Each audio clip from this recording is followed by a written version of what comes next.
प्रेमात आणि प्रेमाला कुठलीच बंधनं नसतात असं म्हटलं जातं आणि त्यामुळे अनेक वेळेला या प्रेमाचं रूपांतर लग्नात होत असतं.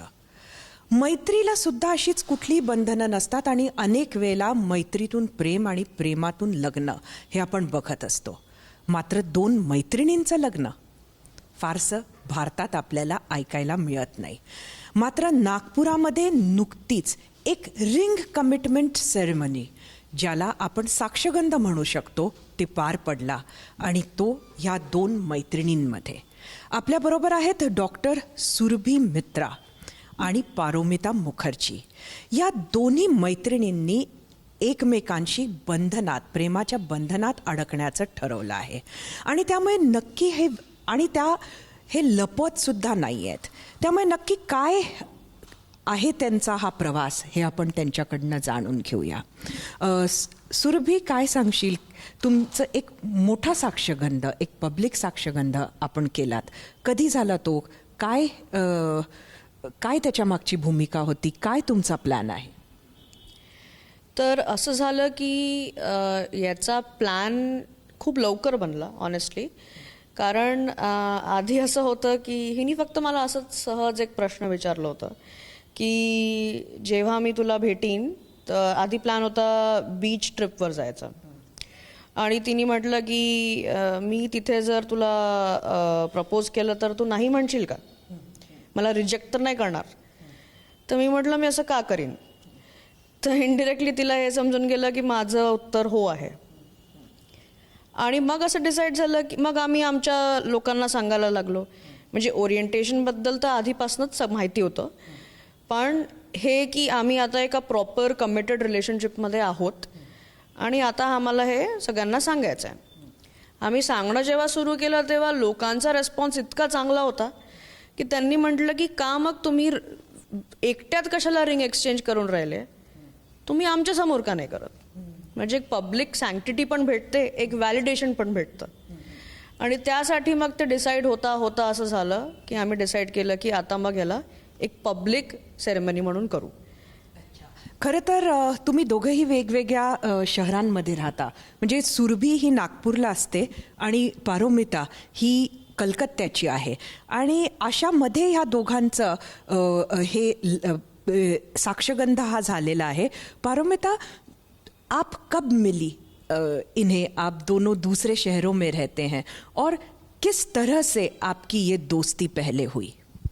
हाँ, तो 1 साल पहले उनका एक कॉन्फ्रेंस थी कोलकाता में मेंटल हेल्थ की. वहाँ पे वो स्पीकर थी और मैं वहाँ पे आई थी. एक और मतलब फ्रेंड था, उनके +1 okay, and I was in the audience में थी. तो तब मैंने उनका स्पीच सुना, मुझे बहुत अच्छा लगा. तो मैंने जाकर उनसे बात की कि आपसे बात करनी है थोड़ा सा. तो उन्होंने मुझे इंस्टाग्राम हैंडल दे दिया. फिर वहाँ से व्हाट्सएप की नंबर आफ्टर अ वीक. तो क्या इसे लव एट फर्स्ट साइट कहना चाहिए कि सिर्फ दोस्ती थी? I liked her a lot. ये दोस्ती ही है. पहले ही मुलाकात में ऐसा लव एट फर्स्ट साइट नहीं हुआ मुझे. बट हाँ, मुझे बहुत पसंद आया क्योंकि मुझे वैसे ही इंसान पसंद आता है जो बहुत नॉलेजेबल है और जो लोगों को मदद करना चाहते हैं. जो आप में है ऐसा कहना चाहते हैं. सुरभी, मला एक सांग की ह्या मैत्रीचं रूपांतर प्रेमात कसं झालं आणि तुमच्या दोघींचंही ओरिएंटेशन हे समान आहे हे तुम्हाला कधी कळलं?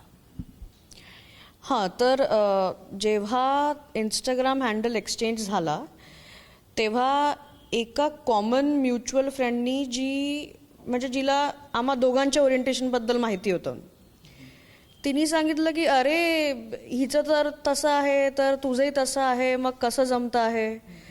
तर हिने सांगितलं की अरे ती तर बोलण्यात खूप चांगली आहे आणि मला खूप नॉलेजेबल वाटली आणि पब्लिक स्पीकिंग तिची चांगली आहे. तर मग तिने म्हटलं की तिला, म्हणजे मला, कारण मी खूप क्लिअर करून टाकलं होतं माझ्या प्रत्येक मैत्रीण आणि मित्राला की माझ्याजवळ जर कोणाला पाठवायचं आहे तर तिची अशीच इच्छा असावी की तिला लाईफ टाईम कमिटमेंट पाहिजे. मला फ्लिंग्स नाही करायचे आहे, मला टाइमपास रिलेशनशिप नाही करायची आहे, मला असं सगळं काहीच नाही करायचं आहे. बाकी वेळ माझं करिअर. असं कोणी जर असेल तर सांगा. तर तिन्ही हे गोष्टी एका पद्धतीनं ही जी तुमचं एकत्र येणं आहे हे अरेंज्ड आहे असं म्हटलं पाहिजे का? नाही, म्हणजे ते वाढलं त्या कॉमन फ्रेंडमुळे. डेफिनेटली तिने हे सांगितलं तिला की अगं ही पण तशीच आहे, तिला लाईफ टाईम कमिटमेंट पाहिजे, आणि तिने मला पण सांगितलं की अरे ही तर. मग आम्ही त्या हिशोबाने बोलायला लागलो की अच्छा तसं आमचं जमतं का तर बघू, आणि मग ते ॲक्च्युली जुळून आलं असं म्हणता येईल. खरं तर दोघांना म्हणजे हिला तुझ्यामध्ये काय आवडलं हे मला माहिती आहे, पण तुला हिच्यामध्ये काय आवडलं? ॲक्च्युली मला हिच्यामध्ये हिची सिम्प्लिसिटी खूप आवडते. ती एकदमच साधी आहे, असं काही मॅनिप्युलेशन किंवा डोक्यामध्ये काही वेगळं आहे आणि बोलून काही वेगळं राहिली आहे असं कधीच झालं नाही. खूप ऑनेस्ट, एकदम स्ट्रेट फॉरवर्ड, जे वाटतंय ते बोलेल, पण हर्टिंग वेमध्ये नाही, प्रेमानेच समजवेल. असं कधीच नाही होत की तिला राग आलेला असला तरी तिचा आवाज वाढेल आहे, कधीच वाढत नाही. आणि कधी चुकून झालंही, एखादा झालं असेल तर तेव्हा ती एकदम इमिडिएटली अपोलोजाईज करते.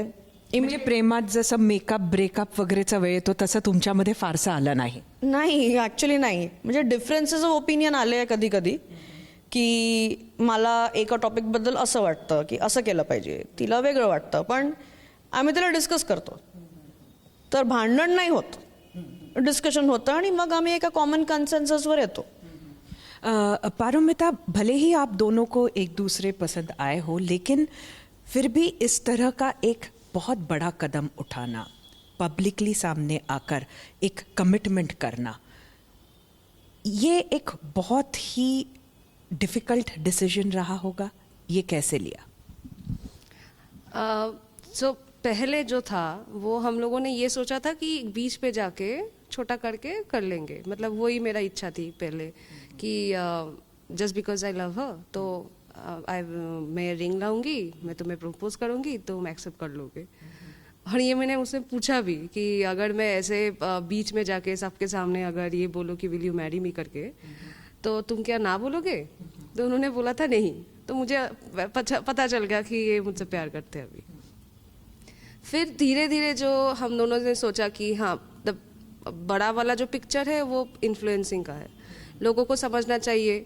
और जो हेट्रोसेक्सुअल कपल होता है उन लोगों में भी सब कुछ बड़ा बड़ा मतलब बहुत बड़ा करके होता है, बिग फैट वेडिंग होता है. एकदम. तो फिर वाई नॉट अस, हम क्यों नहीं. तो फिर ग्रेजुअली वो बड़ा होते गया और फिर ये जो कमिटमेंट सेरेमनी है ये इतना ग्रैंडली हो गया. पहले बहुत डर लगी थी कि मतलब बहुत सारे रिलेटिव्स हैं जो मेरे कंजर्वेटिव हैं, उन लोगों को पता नहीं है. और फिर हम लोगों ने सोचा कि रिलेटिव्स और फैमिली मेम्बर्स को ना बताए, जो बहुत क्लोज इंटीमेट फ्रेंड्स हैं उनको बताना है, उनके साथ करना है. फिर ऐसा हुआ कि मुझे बहुत जोश आ गई क्योंकि मेरी सारे के सारे दोस्त इतने उछल कूद कर रहे थे, अरे पारुमिता ओके सब आएंगे. तो फिर वैसे ही जब मैंने देखा कि सब लोग इतने खुश हैं, तो आई वॉज ऑल्सो एक्साइटेड कि हाँ अब तो ये बड़ा करना है. तो फिर फॅमिली को बताया? फिर फॅमिली को बताया. खरं तर असा निर्णय परिवाराला सांगणं त्यांच्यातही भीतीचं वातावरण असेल, कारण शेवटी कायदा हा पण एक ह्यातला भाग आहे. तर माझ्यासोबत एक्झॅक्टली उलटं झालं. माझी फॅमिली आधीपासूनच खूप सपोर्टिव्ह आहे. दोघंही डॉक्टर्स असल्यामुळे आणि मी सिंगल चाइल्ड असल्यामुळे आय थिंक सगळेच आस्पेक्ट्स आहेत. तर इझिली मी त्यांना सांगू शकली आधीच, म्हणजे हिनी जसं नंतर सांगितलं मी आधीच सांगून दिलं होतं. आणि त्यांनी मग हिला भेटायला बोलवलं. म्हणजे ती ॲक्च्युली 3दा आली त्यांना भेटायला वेगवेगळ्या वेळेवर. मग त्यांनी तिला समजून घेतलं कशी आहे काय आहे. त्यांना पण ही खूप आवडली. मग माझे फ्रेंड्स भेटले तिला. असं काही फ्रेंड्स असतात ना जे आपले क्रिटिकल असतात, खूप जुने फ्रेंड्स, की नक्की आहे का, पक्का आहे का, असंच आहे का, तसंच आहे का. त्यांनासुद्धा ती एवढी आवडली की त्यांचं असं म्हणणं आहे की नाही हीच तुझी सोलमेट आहे, ॲक्च्युली आहे तर करून घे. तर माझ्यासोबत म्हणजे अशा प्रकारे झालं. तर माझे आई वडील माझ्यासोबत उभेच होते पूर्ण वेळ. पण कायद्याला घेऊन खरं तर काय करणार आहे पुढे? म्हणजे आता हा साक्षगंध आहे, तुम्हाला लग्नही करायचंय असं ह्याच्याशी बोलताना कळलं. त्यामुळे आता पुढचा मार्ग कसा राहणार आहे? लग्न कसं करणार? तर जनरली कसं होतं की जे कपल्स असतात, सेम सेक्स कपल्स असतात इंडियामध्ये, ते काय करतात की ते काही 4-5 लोकांना बोलवतात, आपले जे सगळ्यात क्लोज असतात त्यांच्यासमोर रिंग्स एक्सचेंज करून टाकतात. त्याचा काही गाजावाजा होत नाही, काही पब्लिसिटी होत नाही, आणि ठीक आहे, त्यांचं चॉईस आहे. पण चॉईस ॲक्च्युली त्यांची नसते, कारण त्यांचे पेरेंट्सनी वॉर्निंग दिलेली असते की आम्हाला सोसायटीसमोर नाही यायचं आहे, आम्हाला हे एक्सेप्टन्स दाखवायचं नाही आहे. ठीक आहे, तर तुम्ही करा. पण मग करायचंच आहे तर पहिलं तर नाही करा, पण करायचंच आहे तर प्रायव्हेटली करा. ठीक आहे, पब्लिक आम्हाला नाही जमणार. तर असे खूप लोक ॲक्च्युली मॅरिड रूपेने राहून राहिले सोबत. म्हणजे समाजात अशा अनेक कपल्स आहेत. आणि अनेक तर माझ्याच ओळखीचे आहेत. तर बाकी तर किती असतील पूर्ण भारतात. पण हे आमचं जे डिसिजन होतं की याला पब्लिक केलं पाहिजे, कारण आम्हाला ॲक्च्युली इतका पब्लिक सपोर्ट होता ऑलरेडी की आमचे फ्रेंड्स, आमचे रिलेटिव्स, आमचे पेरेंट्स, सिबलिंग्स सगळे उभे होते आमच्यासोबत. तर मग असं झालं की ऑलरेडी तसं होत गेलं आहे. तेलंगणामध्ये आत्ता एक झालं, एक गे वेडिंग झाली. त्याच्यानंतर एक तामिळनाडूमध्ये 2 फिमेल्सची झाली. ठीक आहे, त्यांनी पण ओपनली केलं, त्यांनी त्याचं नाव पण मॅरेज दिलं. तर आता लिगल इश्यू असला नसला पण त्यांच्या नजरेमध्ये तर ते वाईफ आणि हजबंड आणि हजबंडच आहेत ना. तसंच आमचं आहे की आमच्या नजरेमध्ये आणि आमची जी सोसायटी आहे त्यांच्या नजरेमध्ये आम्ही वाईफ आणि वाईफच आहोत. बरोबर. खरं तर ह्यालाही घेऊन मला एक प्रश्न विचारायचा आहे. पण तुम्ही वकिलांचा सल्ला घेतलाय का? आणि तुम्हाला पुढं काय करायला सांगितलंय? लग्न कसं करणार? वकिलांचा सल्ला घेऊन ॲक्च्युली एक सॅड गोष्ट समोर आली. त्यांचं असं म्हणणं होतं की याला तुम्ही जसं एंगेजमेंट सेरेमनी नका म्हणू. नाही, ॲक्च्युली तो डिसिजन आमचाच होता की एंगेजमेंट न म्हटल्यास कमिटमेंट रिंग सेरेमनीमध्ये त्याचं नाव चेंज करून टाकू. का? कारण तेच की लिगल इश्यू नाही झाला पाहिजे. आहे तर ती एंगेजमेंटच, पण लिगल इश्यू होऊ शकतो, तर कशाला. तर सिमिलरली पुढच्यासाठी आम्हाला हे ॲडवाईस केलं गेलं आहे की हे लग्न तर तुमचं लग्नच राहिलं आहे, पण त्याचं नाव लग्न नका देऊ, विच इज सो सॅड. पण त्यांचं असं म्हणणं आहे की त्याचं नाव तुम्ही सिव्हिल युनियन म्हणून म्हणा सध्या, कारण मॅरेज यूज केलं तर लिगॅलिटी येऊन जाईल. खरं तर हे सिव्हिल युनियन आहे आणि आपण पाहतो की सामान्यतः ज्याला आपण लग्न म्हणतो त्यामध्ये एक नवरा आणि एक बायको असते. तर ह्यामध्ये जसं आत्ता तू म्हटलं सुरभी, तसं वाईफ अँड वाईफ असंच कॉन्सेप्ट आहे का? बिलकुल. म्हणजे हे एक मिथ आहे ॲक्च्युली, आणि हे मी खूपदा आपल्या पब्लिक स्पीकिंगमध्ये म्हणते, पण जेव्हा मी सेक्शुअल ओरिएंटेशनवर बोलते की जर असं असतंच की एक सेम सेक्स कपलमध्ये पण जर एक हजबंड आणि वाईफ आहे तर मग हजबंडच का नाही आणायचं? वाईफ नक्की स्वाभाविक हाच प्रश्न आहे खरं. हां, नवराच का नाही मग? तर ॲक्च्युली जर मी सांगण्यात आली तर वाईफ आणि वाईफमध्ये किंवा हजबंड आणि हजबंडमध्ये दोघेही रोल्स प्ले करतात. आणि ही सगळ्यात actually this is a beautiful thing. ही एक सुंदर गोष्ट आहे की याला स्टिरियोटाईप करण्यात नाही आलं आहे की हा माणूस आहे तर याचा जेंडर रोल हाच राहिला पाहिजे, ही बाई आहे तर हिचा जेंडर रोल हाच राहिला पाहिजे, बायकोनीच कुकिंग केली पाहिजे, माणूस जाऊन ग्रोसरीज आणायला आहे. ठीक आहे, किंवा बायकोनीच डिशेस केले पाहिजे, माणूस कुत्रा फिरवून येईल बाहेरून. आणि रोल्स एक्सचेंज नाही होत जनरली एका नवरा बायकोच्या याच्यामध्ये. आमच्यामध्ये ही इतकी सुंदर गोष्ट आहे की आम्हाला जे करायचं ते आम्ही करतो. की आजच्या दिवशी तू भांडे घासून घे ना यार, मी थकली आहे. आजच्या दिवशी मी जेवण बनवून घेते, आज माझी इच्छा आहे तुला चिकन खिलवायची. ठीक आहे, तर असं असतं.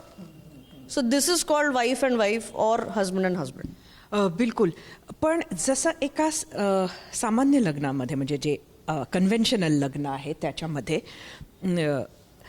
पारोमिता, हम लोग जब एक कन्वेंशनल शादी की बात करते हैं तो अगले 10 साल, 20 साल, 30 साल साथ में बूढ़ा होने के भी सपने पति पत्नी कई बार देखते हैं, काफ़ी लंबे समय के उनके सपने होते हैं। क्या इसी तरह के सपने आपने भी देखे हैं? हाँ बिल्कुल देखे। पहले तो फाइनेंशियली स्टेबल होना है दोनों को, बहुत बहुत इम्पोर्टेंट है। फिर हम दोनों का प्लान है एक मेंटल इंस्टीट्यूट खोलना है उनके नाम पे, क्योंकि वो साइक्रेटिस्ट है। फिर एक और डिसीजन ली है हम दोनों ने कि ईयर में 2 बार घूमने जाना है, इंडिया के सारे प्लेसेस घूमना है, फिर बाहर। तो 10 साल बाद कई बार ऐसा भी देखा जाता है कि जो सेम सेक्स कपल है वो भी बच्चा चाहते हैं, किसी को अडॉप्ट करना चाहते हैं। क्या इसके बारे में आपने कभी बात की है? हाँ बिल्कुल, बच्चा दोनों को पसंद है। एडॉप्शन एक ऑप्शन है या तो सरोगेसी, और एडॉप्शन के लिए बहुत सारे लीगल स्टेटमेंट्स या राइट्स जो भी है बहुत हैसल है। तो अगर वो नहीं हुआ तो फिर सरोगेसी। खरं तर अजून एक प्रश्न जो सगळ्यांच्याच मनात आहे या हे बघून, तुम्ही वेगवेगळ्या शहरांमध्ये काम करता आता, पती पत्नी जसे एकत्र राहतात म्हणजे लॉंग डिस्टन्स रिलेशनशिप्स तिथे सुद्धा आहे, पण आता तुमचा पुढचा संसार हा कसा राहणार आहे? नाही, मी खूप पती पत्नी असे पण बघितले ज्यांच्या डिफरंट सिटीज आहे वर्कच्या, पण they are still married and they still work it out, की विजिट करने चले गए, छुट्टियों में चले गए, तसं सगळं असतं ना. जर दोघंही खूप करिअर वाईज चांगले आहे किंवा प्रोफेशनली दे आर गुड, तर ते तसं होतंच. तर आमच्यामध्ये पण तसंच आहे. प्रोफेशनली मी चांगलं करते, ती चांगलं करते आहे, तर त्याच्यामध्ये आम्ही हे कॉम्प्रोमाइज नाही करणार आहोत की नाही म्हणजे एकत्र यायला करिअर हॅम्पर करून टाका. कारण अल्टिमेटली हे पण एक खूप इम्पॉर्टंट मेसेज आहे की सेम सेक्स जर रिलेशनशिप आहे तर तुम्हाला ॲक्च्युली चांगलं एज्युकेशन घेणं खूप गरजेचं आहे, आणि फायनान्शियली स्टेबल होणं हेट्रोसेक्शुअल कपल्सशी पण जास्त गरजेचं आहे. कारण जर इन केस आमच्यामध्ये तर चला ॲक्सेप्टन्स आहे आमच्या सोसायटीमध्ये, आमच्या फॅमिलीजमध्ये, पण ज्यांना नाही आहे त्यांच्यासाठी दिस इज व्हेरी इम्पॉर्टंट की जर ते फायनान्शियली स्टेबल नाही तर ते काय करतील.